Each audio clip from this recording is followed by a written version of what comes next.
Halo teman-teman, Atelier Indonesia di mana saja berada, semoga teman-teman selalu sehat dan dilimpahkan banyak rezeki. Kali ini kita membahas ya infeksi menular lewat transfusi darah IMLTD. Nah, dalam perkuliahan kali ini kita membahas bagian ketujuh yaitu Creutzfeldt-Jakob disease atau CJD. Kita tahu ya, ini adalah penyakit CJD, salah satu yang dikhawatirkan menularkan lewat transfusi, meluas dan menyebar ke berbagai negara. Jadi selama ini kasusnya banyak di Inggris, namun penularan kasus bisa saja terjadi dengan menghambat penularannya lewat produk hewan ya di sini cow disease. Oleh sebab itu, perlu kita mengetahui lebih dalam penyakit ini melalui perkuliahan online kali ini, yaitu di IMLTD tentang CJD. Mari kita simak di pertemuan ketujuh di channel ATLM, dimulai dengan IMLTD prion. Apa sih prion? Nah, IMLTD selain dari virus dan bakteri yang sudah kita bahas sebelumnya, juga bisa terjadi akibat oleh prion. Prion itu adalah proteinaceous infectious particle. Jadi di sini penyakit prion itu adalah sekelompok kondisi neurodegeneratif. Jadi penurunan neuron pada otak ya yang progresif dan fatal. Disebabkan oleh efek toksik dari suatu protein normal pada neuron mengalami struktur menjadi protein prion abnormal patologis. Jadi menimbulkan kerusakan neuron. Jadi neuronnya ini yang semula normal, lalu dengan pengaruh asupan dari luar atau gangguan dari luar, maka terjadi perubahan dari fisiologi menjadi patologis si protein tadi. Nah, penyakit prion telah diidentifikasi oleh Creutzfeldt dan Jakob. Pertama kali menggambarkan penyakit dikenal dengan sebagai Creutzfeldt-Jakob disease pada tahun 1920. Jadi sudah lama sekali kejadiannya dan sudah diidentifikasi. Nah, kita lanjut ya. Di sini masih di prion. Prion adalah proteinaceous infectious particle. Protein ini pertama kali ditemukan oleh Stanley Proisener yang meraih Nobel Kedokteran tahun 1997. Penyakit prion dikenal dengan encephalopathy spongiform menular. Jadi transmissible spongiform encephalopathy. Jadi nanti terlihat di sini kayak ada spom ya. Spom itu berarti bulatan-bulatan putih bercak putih pada otak ya, sel-sel otak yang setelah dilakukan proses biopsi. Nah, ini adalah sekelompok kondisi neurodegeneratif. Jadi terjadi perlahan-lahan penurunan fungsi neuron, sel-sel otak ya, progresif dan fatal. Protein prion dapat ditemukan pada darah penderita, kemungkinan penularan melalui transfusi. Nah, lanjut lagi kita masih membahas prion. Ini ada prion ya, gambarnya ada prion normal dan prion yang mengalami gangguan yaitu disease.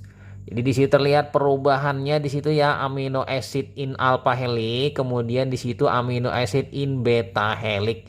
Jadi bedanya di sini helixnya di alpha dan beta terjadi perubahan konformasi. CJD disebabkan oleh agen infeksius berupa protein prion. Nah, yang pertama, efek toksik dari suatu protein normal pada neuron seluler prion protein atau disingkat yaitu PRPC atau nama lainnya sensitive prion protein disingkat PRP-sen.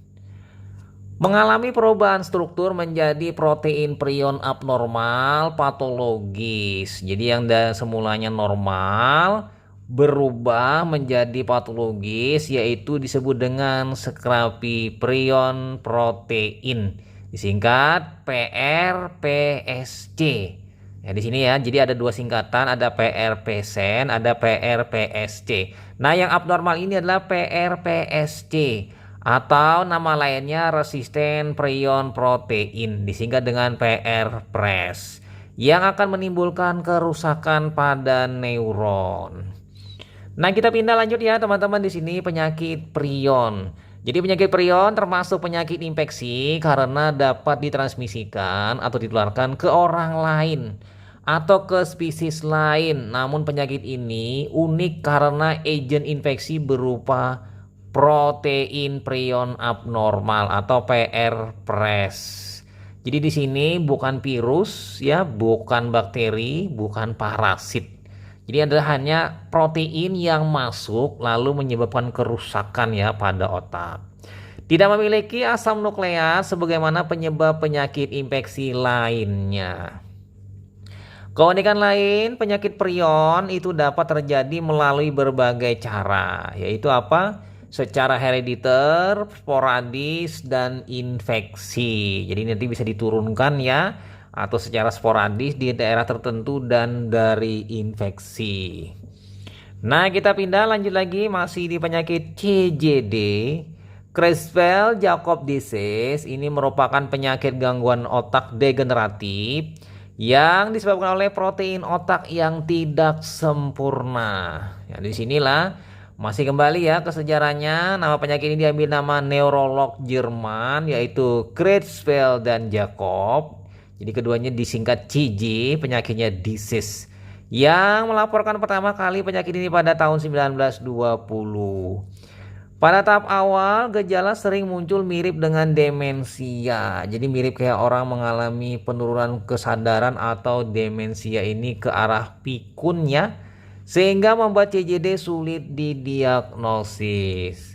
Jadi meskipun langka, penyakit ini mempengaruhi sekitar 1 dari 1 juta orang di seluruh dunia dan selalu terbukti fatal. Nah, kita pindah lanjut ke epidemiologinya di sini.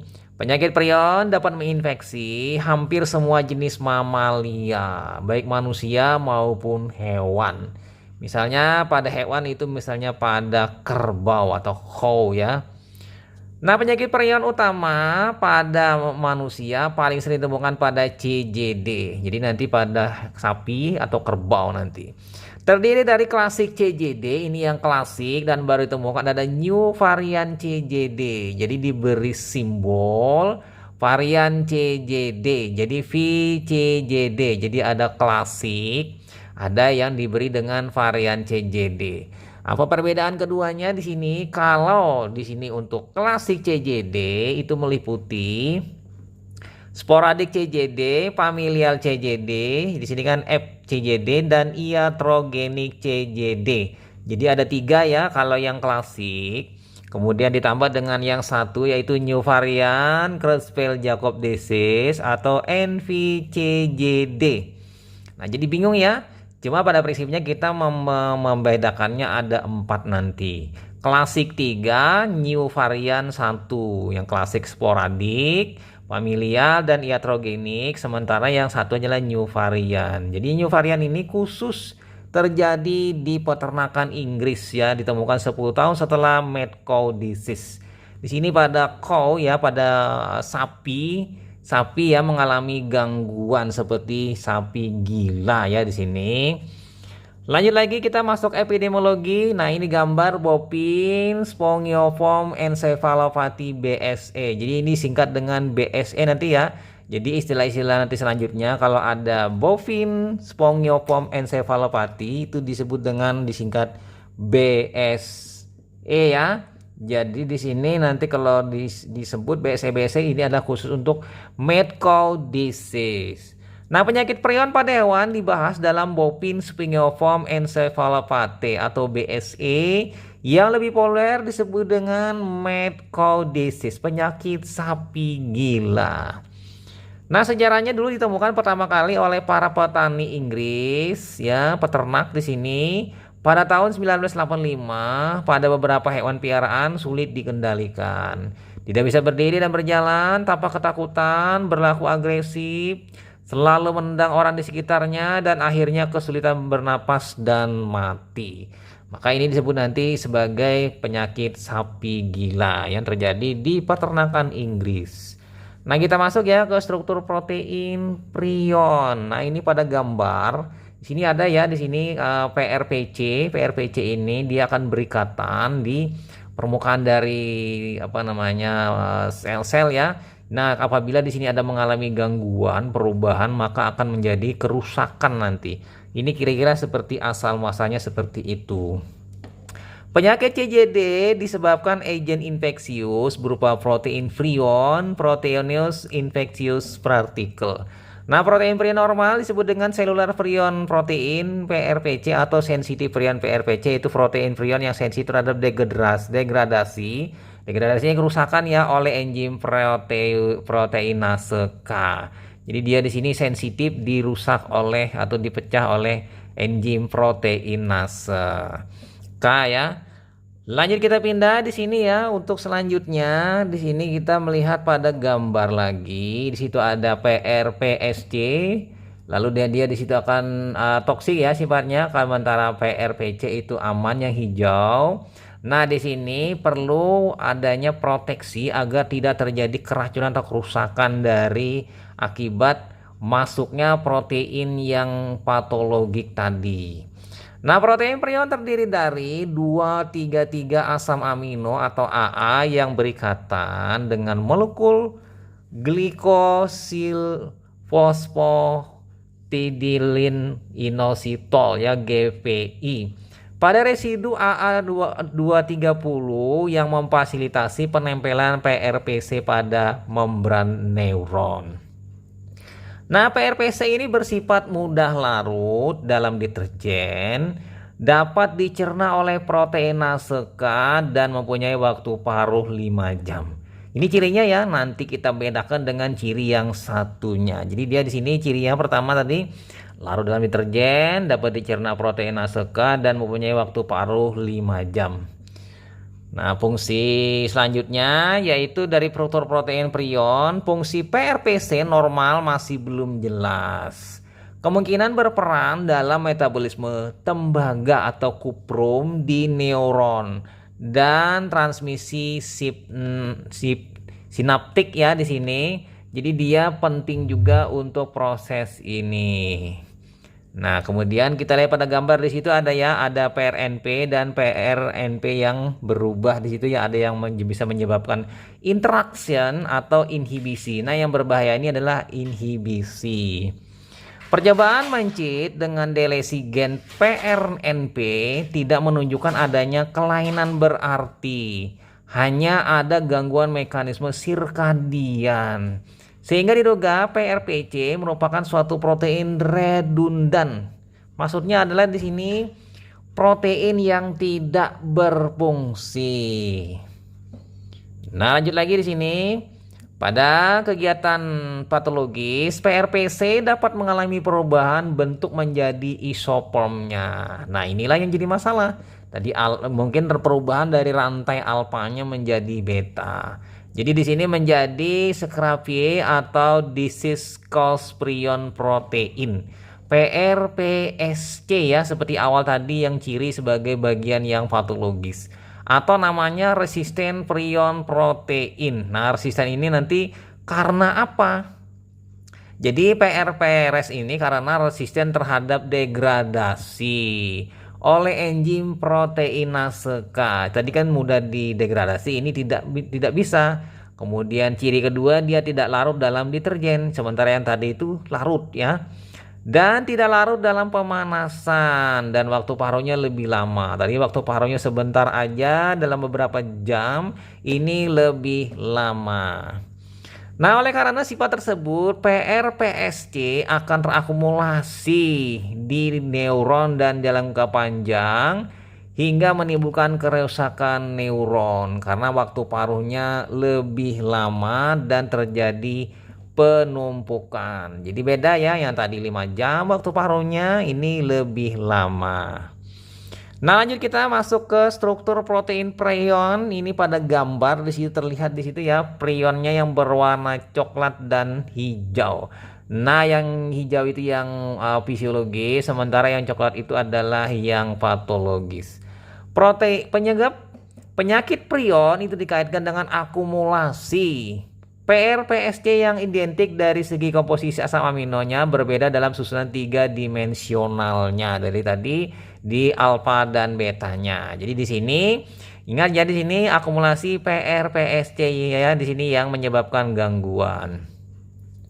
Diketahui bahwa PRPC banyak mengandung rantai alfa, formasi spiral asam amino sekitar 38 sampai 42%. Nah, sedikit rantai beta, rantai PP asam amino sekitar 3 sampai 4%.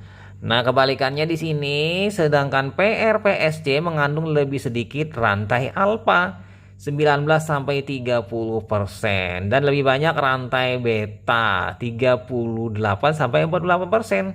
Nah, perubahan di sini secara struktur merupakan dasar patogenesis penyakit prion tadi. Jadi sudah bisa jelaskan di sini kita ya, ada 2 jenis, satu fisiologis, satu patologis. Fisiologis PRPC, patologis PRPSC. Nah, lanjut lagi kita pindah masih di struktur protein prion di sini. Pada PRPSC terdapat berbagai strain dari PRPSC. Beberapa ahli masih berpendapat penyakit prion itu disebabkan oleh virus-like partikel walaupun tanpa asam nukleat. Jadi mirip-mirip seperti virus-virus ya di sini, tapi dia berbeda di sini. Nah, strain prion ditentukan dengan menilai kecepatannya menyebabkan kerusakan otak. Ini terkait dengan masa inkubasinya ya teman-teman di sini. Dan gambaran distribusinya pada vacuolation neural. Nanti lihat di situ distribusi vacuolnya di dalam sel-sel neural serta pola deposisinya. Nah, strain prion ditentukan oleh bentuk konformasional tersier dari PRPSC. Lanjut lagi kita pindah di struktur protein prion. Suatu strain tertentu itu akan eksis pada suatu penyakit. Misalnya pada FF1 ditemukan PRPSC dengan BM19 kilodalton. Sedangkan pada FCJD dan SCCJ ya, di sini temukan PRPSC dengan BM21 kilodalton. Jadi beda di sini ya keduanya. Yang satu lebih kecil 19 kilodalton, yang satunya adalah 21 kilodalton. Jadi jelas lebih besar PRPSC. Nah, perbedaan ini mencerminkan perbedaan struktur tersier dari PRPSC. Tampaknya strain prion ini berperan pada barir spesies. Jadi transmisi penyakit prion dari satu spesies ke spesies lainnya tidak efisien dan sering tidak berhasil. Apabila berhasil, di sini mempunyai masa inkubasi sangat panjang, jadi berlangsung lama. Nah, barir spesies ini berkaitan derajat kemiripan urutan asam amino ya, di sini PRPC dari penjamu dengan urutan asam amino PRPSC inokulum. Jadi melihat di sini urutan asam aminonya. Lanjut lagi kita masih di struktur protein prion. Cara replikasi PRPS di neuron masih belum diketahui pasti di sini ya. Diduga melalui ikatan antara PRPC dan PRPSC. Nah, selanjutnya PRPSC akan mengubah PRPC menjadi 2 molekul ya, yaitu PRPSC baru, sehingga akan terjadi akumulasi, terkumpul dan menumpuk PRPSC dalam jumlah besar. Jadi penting di sini penyakitnya lantaran karena penumpukan PRPSC. Mekanisme PRPSC sebagai template, nah cetakan di sini mengubah PRPSC juga masih belum diketahui.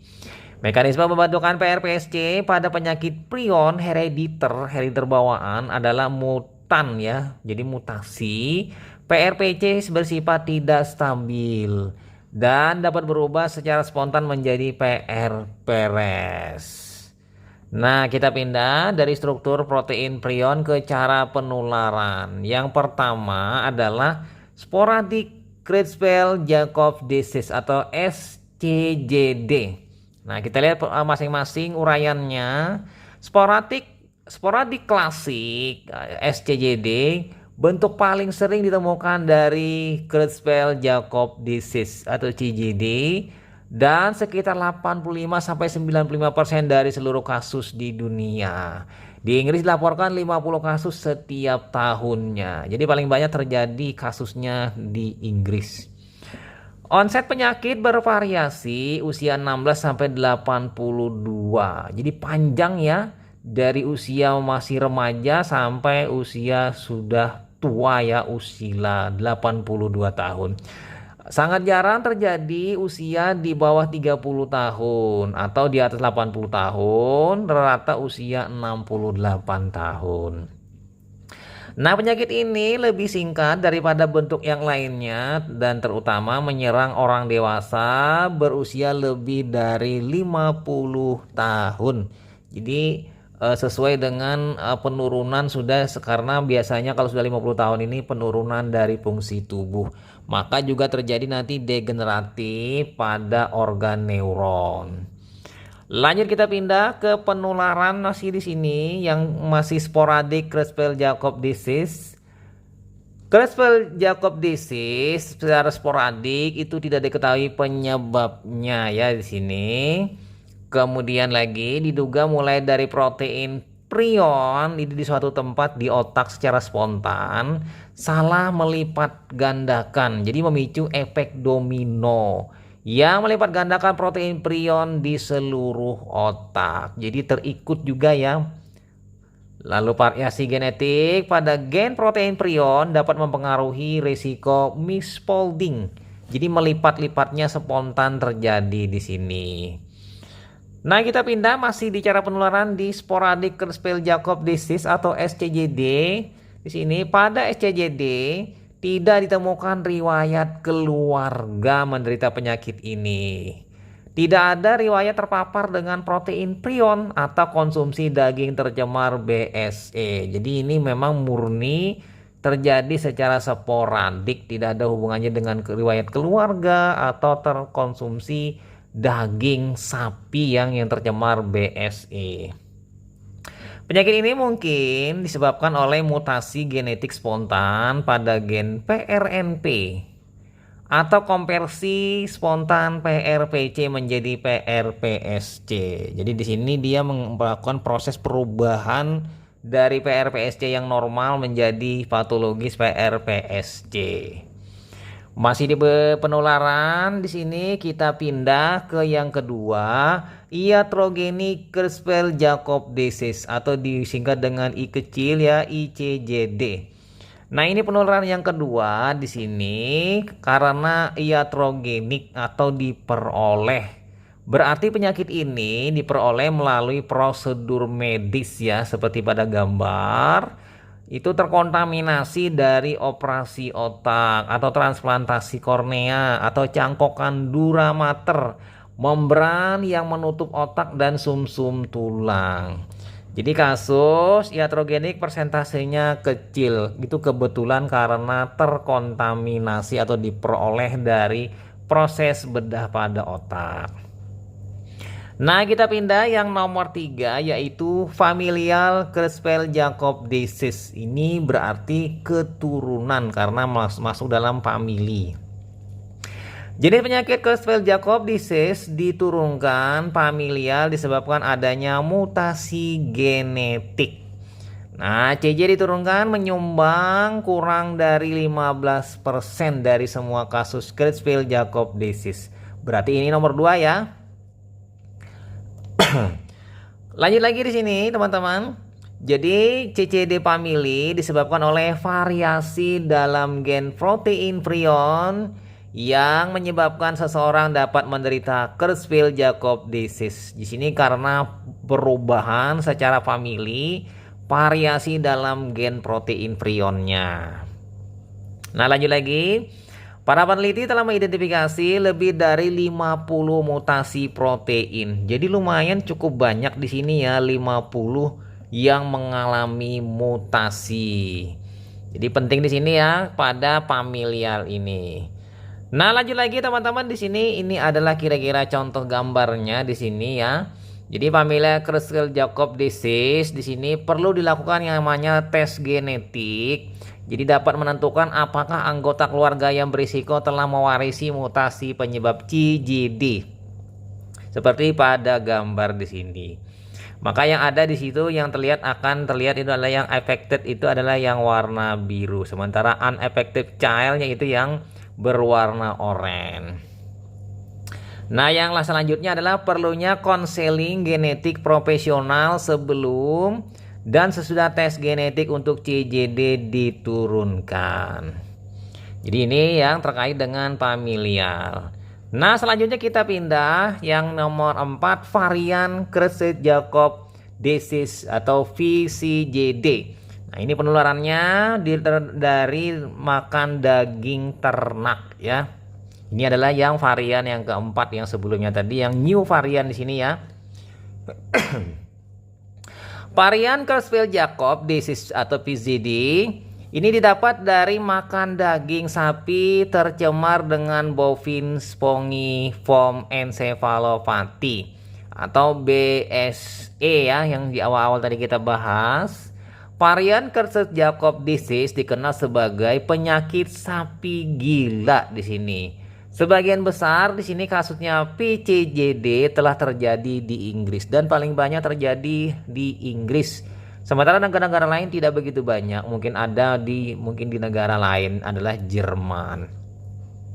Nah, kita melihat di sini ya, ini ada siklus hidup dari Creutzfeldt-Jakob disease walk di sini. Jadi di sini ada normal human protein itu berubah menjadi disease causing prion. Prionnya berubah menjadi dari rantainya alfa ini bergeser menjadi lebih banyak pada beta.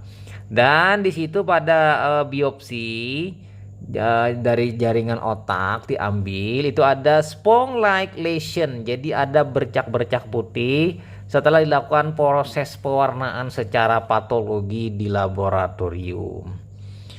Nah, kita masuk dipindah ke siklus hidup. Nah, protein PRPSC pada neuron itu dapat mengkontaminasi daging hewan penderita BSE. Penularan dapat terjadi akibat konsumsi daging oleh manusia. Jadi daging dari sapi ya yang tertular tadi lalu dimakan, maka terjadi proses penyerapan tadi. Jadi mekanisme PRPSC dari usus hingga mencapai jaringan otak itu sebenarnya masih belum banyak diketahui. Jadi kemungkinan di sini PRPS ini diabsorpsi lewat dinding usus. Jadi setelah makan diserap melalui usus, melalui Pachysphere atau mouth, kemudian difagositosis di jaringan limfa seperti tonsil dan lien.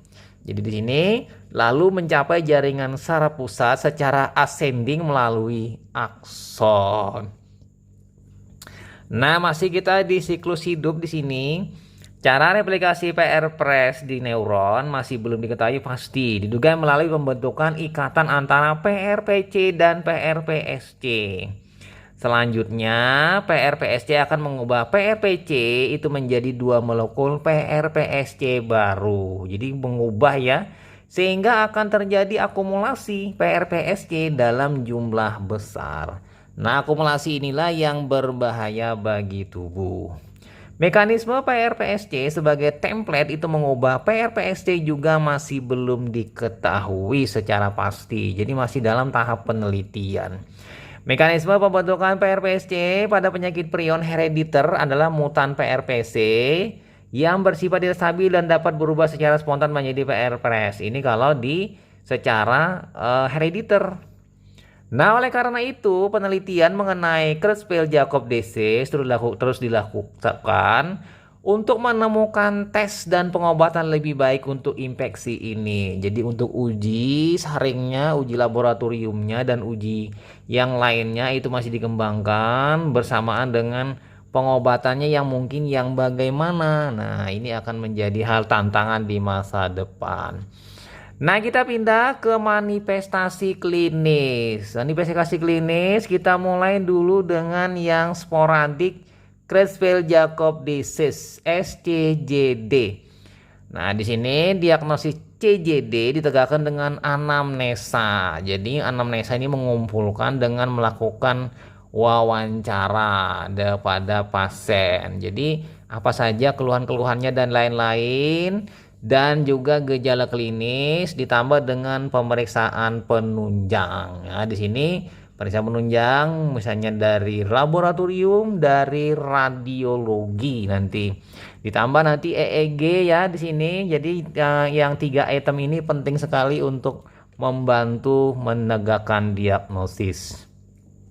Nah, dimulai dari gejala klinis diawali dengan gejala prodromal non spesifik.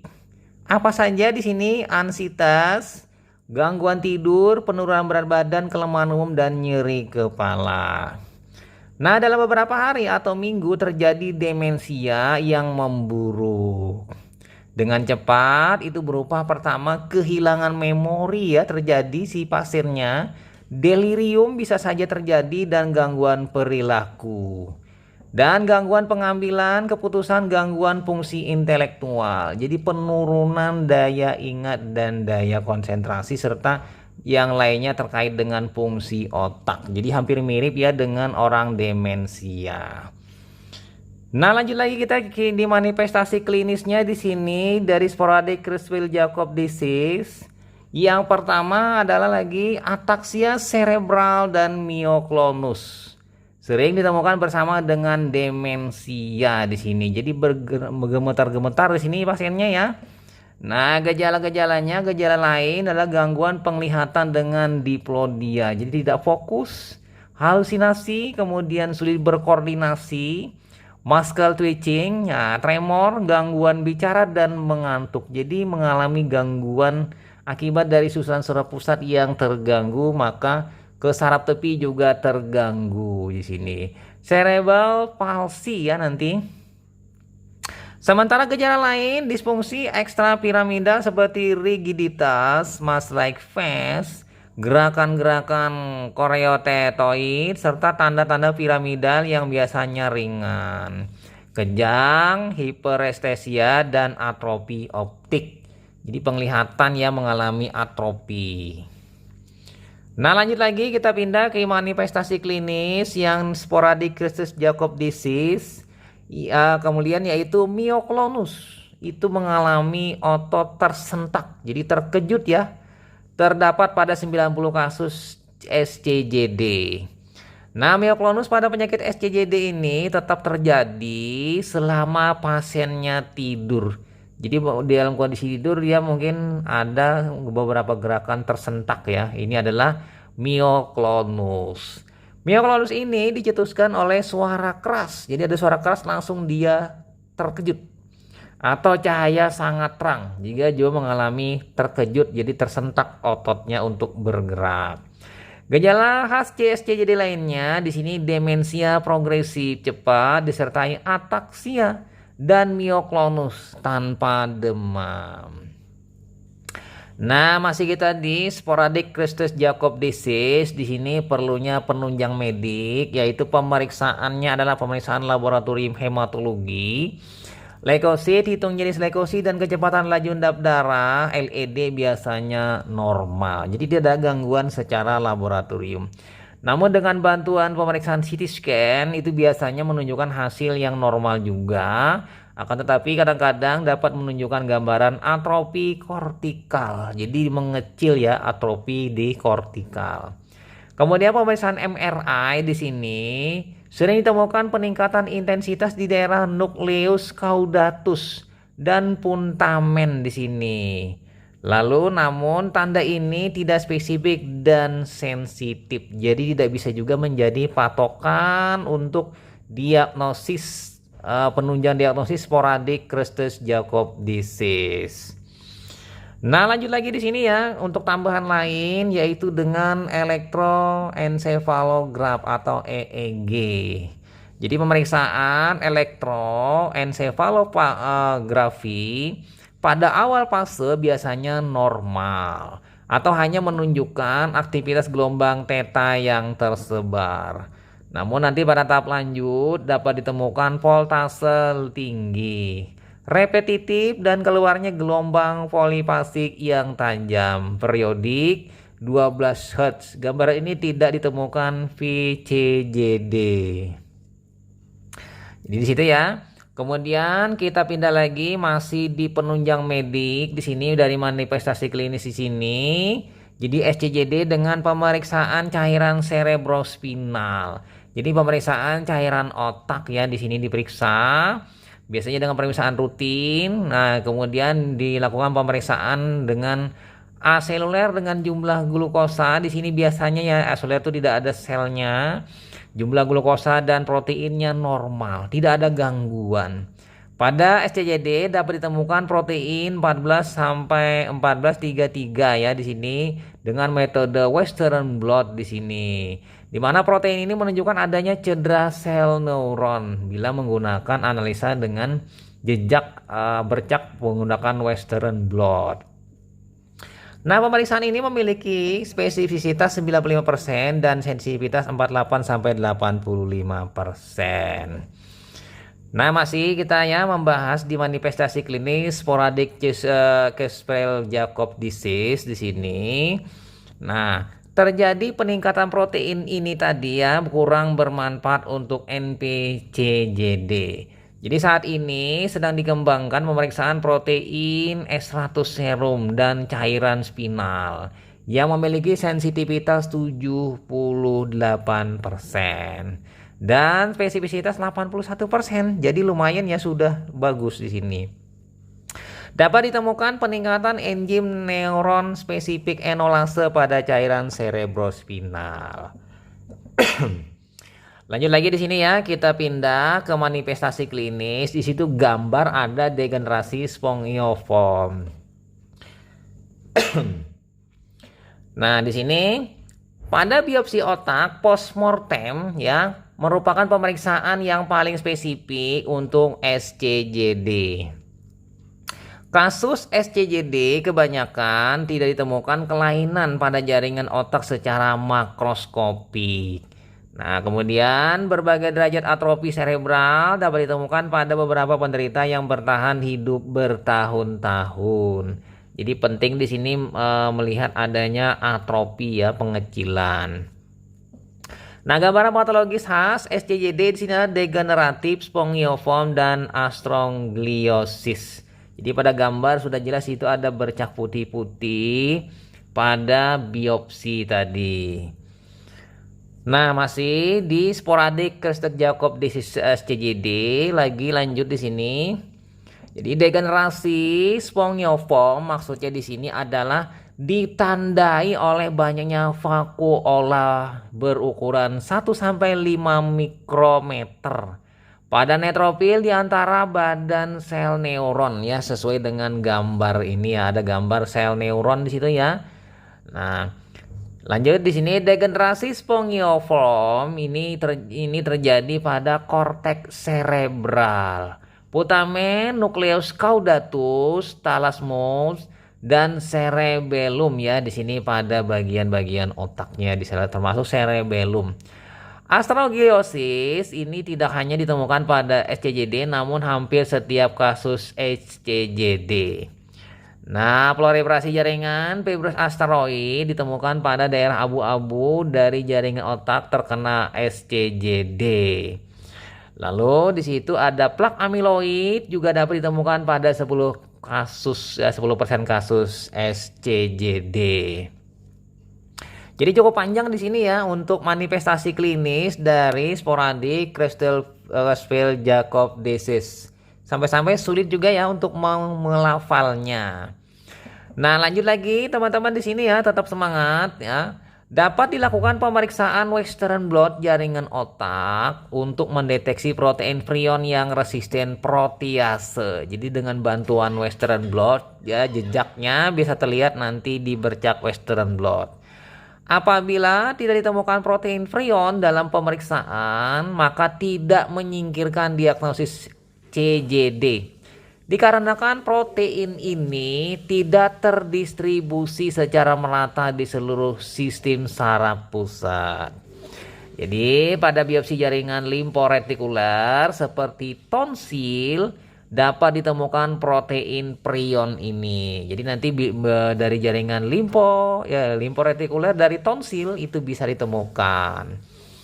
Nah, kemudian kita pindah ke manifestasi klinis dari yang kedua, yaitu iatrogenic Creutzfeldt-Jakob disease. Ini adalah iatrogenik ya, versi yang kedua. Kasus ICJD dilaporkan pertama kali pada tahun 1970 dan dikaitkan dengan terapi growth hormone katanya dulu, dan gonadotropin dari kelenjar pituitari kadaver. Jadi karena diperkirakan itu dikaitkan.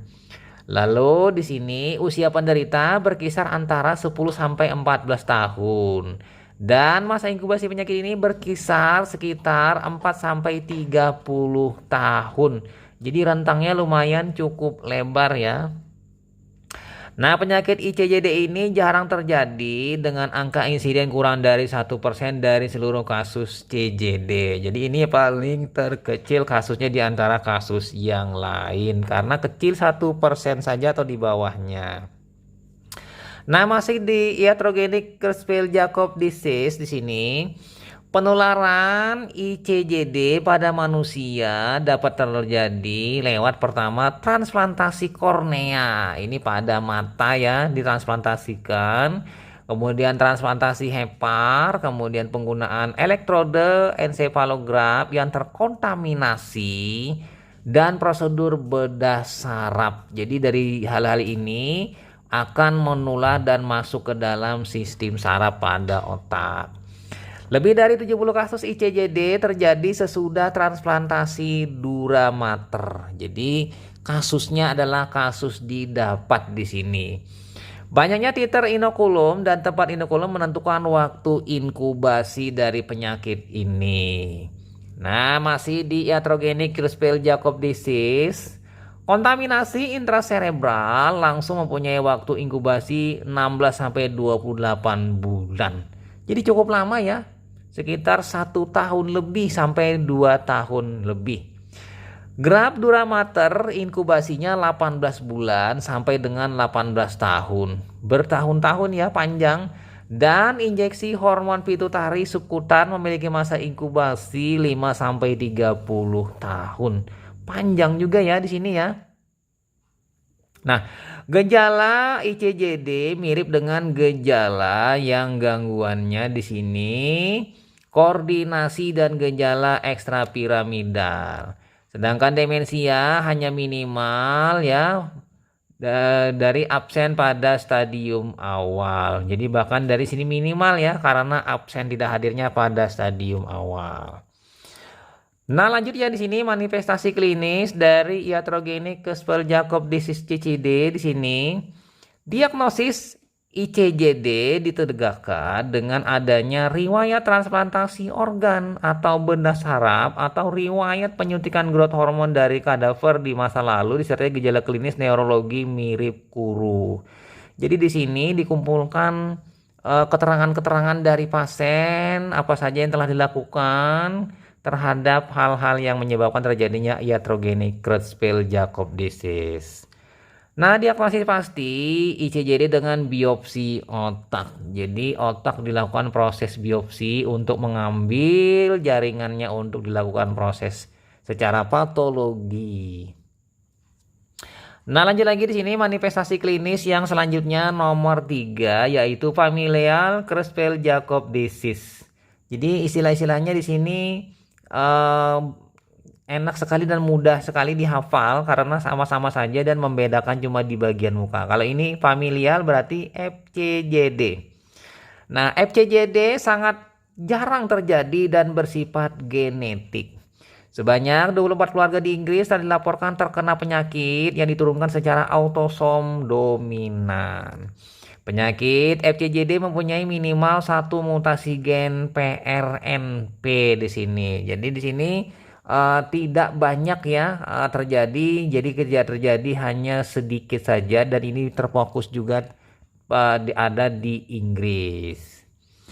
Nah, kita masih dimasuk di familial Creutzfeldt-Jakob disease. Di sini beberapa jenis mutasi paling sering terjadi itu adalah perubahan pada kodon 200. Dengan perubahan asam amino, asam glutamat di sini menjadi lisin atau perubahan asam aspartat di sini pada posisi 178 menjadi asparagin. Walaupun sama-sama aspartat, dia menjadi asparagin. Dan perubahan valin menjadi isoleusin pada posisi 210. Nah, masuk kita ke gejala klinis FCJD ini mirip dengan SCJD. Jadi antara F dengan S ini memiliki kemiripan dari gejala. Lanjut lagi di sini. Dan diagnosa ditegakkan dengan anamnesis. Adanya riwayat keluarga yang menderita sakit serupa. Disertai dengan pemeriksaan patologi otak. Nah, lanjut lagi kita pindah di sini yang selanjutnya dari manifestasi klinik yang keempat adalah varian Creutzfeldt-Jakob disease atau VCJD. Ini yang didapat dari ternak ya, karena makan daging ternak. Penyakit VCJD baru ditemukan pada bulan Maret 1996. Umumnya terjadi pada usia lebih muda daripada SCJD antara 16 sampai 41. Jadi rata-rata usianya adalah 29 tahun. Ya, berbeda dengan SCJD yang nampak timbul secara spontan dan menyebar di seluruh dunia. Transmisi NVCJD mungkin disebabkan oleh konsumsi daging. Jadi di sini adalah yang perlu digarisbawahi adalah dia dari konsumsi daging ya, daging sapi misalnya. Yang terkontaminasi oleh jaringan sistem saraf pusat yang terinfeksi BSE. Di sini tadi ya, bovine spongio infection di sini ya. Lanjut kita pindah masuk masih di varian yang keempat, varian Creutzfeldt-Jakob disease. Nah, tadi kita bahas sudah yang sudah sebenarnya kita masih di sini. Penelitian Leulin melaporkan bahwa di sini terdapat kemungkinan penyebaran VCJD melalui transfusi darah. Nah, tadi kan orang makan daging sapi misalnya tertular, kena. Kemudian si pasien tadi melakukan proses donor, nanti bisa ditularkan melalui proses transfusi melalui kantong darah. Ini yang dikhawatirkan oleh beberapa pihak peneliti saat ini.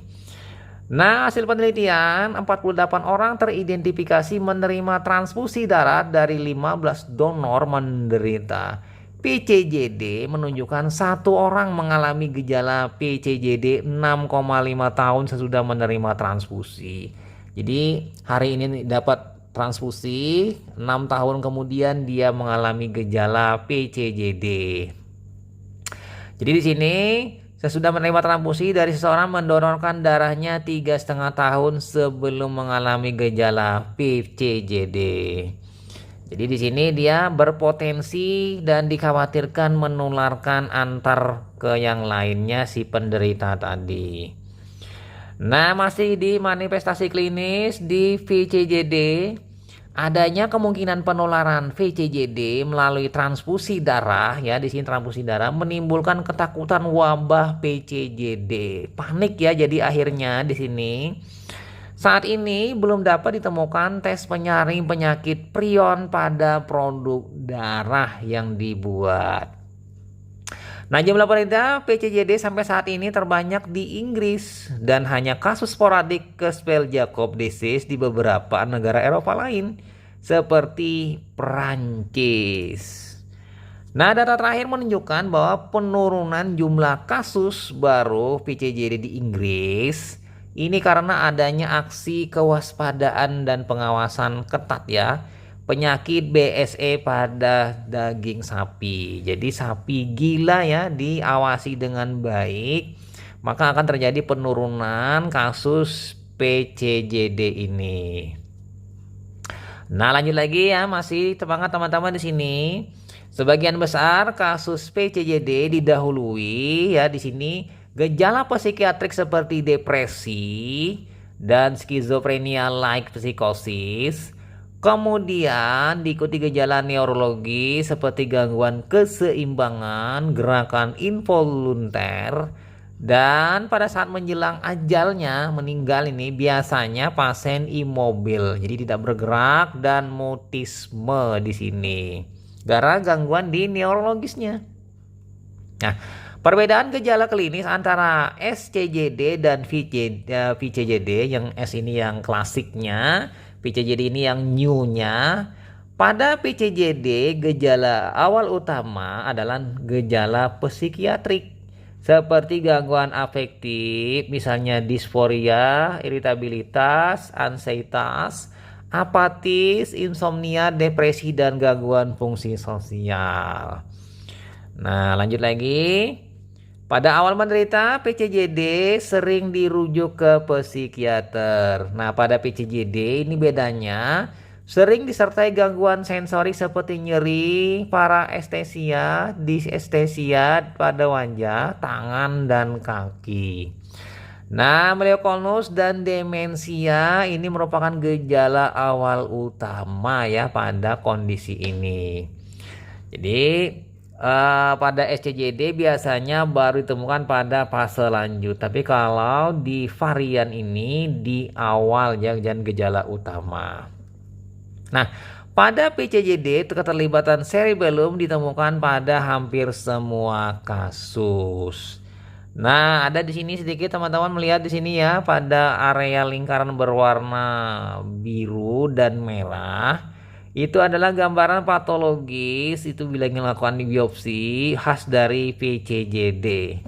Florid plak berupa inti amiloid, protein prion, dan dikelilingi vakuola yang tersusun seperti daun bunga. Jadi seperti bunga ya di situ yang daunnya yang tersusun pada lingkaran di warna biru ya. Nah, masuk kita masih di manifestasi di varian Creutzfeldt-Jakob disease. Pada biopsi protein prion sering dapat terdeteksi di luar jaringan sistem saraf pusat. Nah, hal ini sangat karakteristik untuk VCJD. Nah, pada biopsi tonsil, biopsi limpa, dan kelenjar limpa dapat ditemukan PRPSC pada hampir semua penderita PCJD. Jadi khas sekali di sini. Kita melakukan biopsi di tonsil, limpa, limpe ya, di sini kelenjarnya ditemukan ini ya di semua penderita PCJD. Di mana hal ini tidak terjadi pada SCJD ya, SCJD yang klasik tadi, yang umumnya hanya kadang dapat ditemukan di jaringan otot dan limpa. Nah, dengan berakhirnya mengenai materi manifestasi dari varian Creutzfeldt-Jakob disease ini, maka berakhir sudah ulasan kita panjang lebar ya, dan teman-teman nyimaknya dengan seksama mengenai IMLTD, CJD yang dapat risiko ditularkan melalui transfusi darah. Jadi pastinya dengan menambah pengetahuan ini teman-teman akan lebih banyak mengetahui apa saja penyakit-penyakit yang bisa ditularkan melalui transfusi darah. Semoga bermanfaat bagi teman-teman kita semuanya, dan pastinya jangan lupa untuk selalu menggali ilmu setiap harinya. Semoga bermanfaat. Sampai jumpa di video berikutnya. Saya Ahmad Le pamit. Bye.